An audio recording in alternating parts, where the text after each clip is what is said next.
Hello সবাই, আশা করছি সবাই ভালো আছেন এবং নিরাপদে আছেন। অন্যান্য এলাকার যে সমস্ত প্লাবিত হয়েছে বন্যায়, সে সমস্ত এলাকার মানুষ যারা কষ্টে আছেন বা তাদের আশ্রয় দরকার, আমরা যারা একটু ভালো আছি বা নিরাপদে আছি তারা যেন তাদেরকে আশ্রয় দিই, সেটাই বলবো।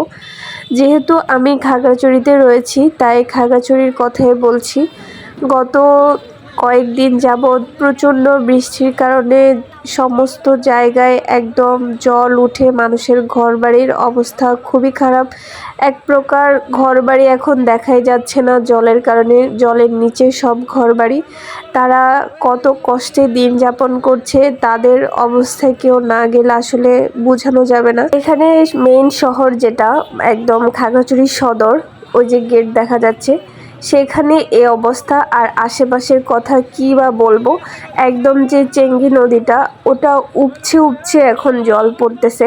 এখানকার মানুষ যাদের কিছুক্ষণ পরে বা কিছুটা দূরে বাসা, তারা এখন হেঁটে যাওয়ার মতো পরিস্থিতি নেই, তারা এরকম ট্রাকে করে এখন পারাপার হচ্ছে।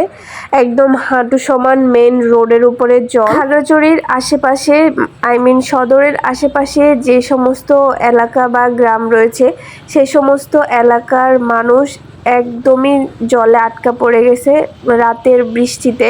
কারণ রাতে যখন বৃষ্টি শুরু হয় তখন রাত 3টে বাজে, তখন ওদের বের হওয়ার আর কোনো উপায় ছিল না। তারা বাসার ছাদে, টিনের উপরে, বাসার চালের উপরে আশ্রয় নিয়েছিল। এমনকি ওদের খাবার দাবারও ছিল না, ওখানে কেউ পৌঁছাতেও পারেনি।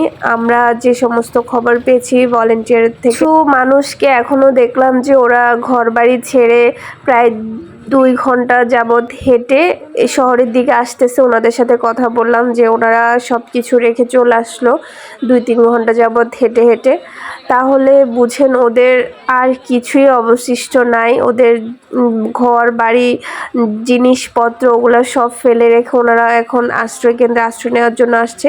এমনকি ওনারা খাবারটুকু পর্যন্ত পায় না। খাগড়াছড়ির মধ্যে দিয়ে যেহেতু, শহরের মধ্যে দিয়ে যেহেতু একটাই নদী, সেখানে ওই নদীটা যখন জল সরতে না পারে নদী দিয়ে, তখনই শহরের দিকে জলগুলা চলে আসে।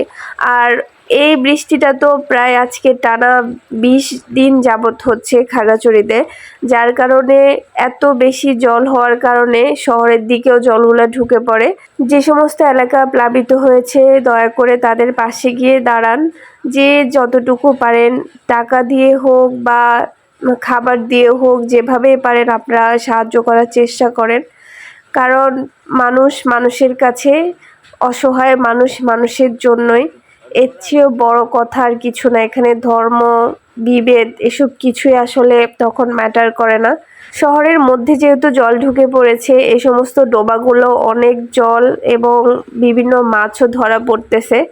আসলে জীবন এরকমই, আপনি যে পরিস্থিতিতেই থাকেন না কেন, আপনাকে পেট বাঁচাতে হবে, আপনার খেয়ে বাঁচতে হবে। তারপরে আপনার ঘর বাড়ি বা আসবাবপত্র, আপনাকে আগে খেয়ে দিয়ে বেঁচে লড়াই করতে হবে। সবাই ভালো থাকবেন এবং সুস্থ থাকবেন এবং বন্যার্থ মানুষের পাশে দাঁড়ানোর চেষ্টা করবেন। আমরা যে যতটুকু পারি নিজের পক্ষ থেকে সেভাবেই সাহায্য করার চেষ্টা করি, তাহলেই দেখবেন যে সব কিছু স্বাভাবিক হয়ে গিয়েছে। আমাকে দিয়ে কি হবে বা আমি কতটুকুই বা কি করতে পারবো, আপনার 10 টাকাও যদি আপনার সামর্থ্য থাকে, আপনি সেটা না হয় হেল্প করেন। কারণ 10 টাকা দিয়ে একটা বিস্কিটের প্যাকেট তো পাওয়া যাবে। আপনার যতটুকু সামর্থ্য রয়েছে আপনি ততটুকুই সাহায্য করেন। ভালো থাকবেন সবাই।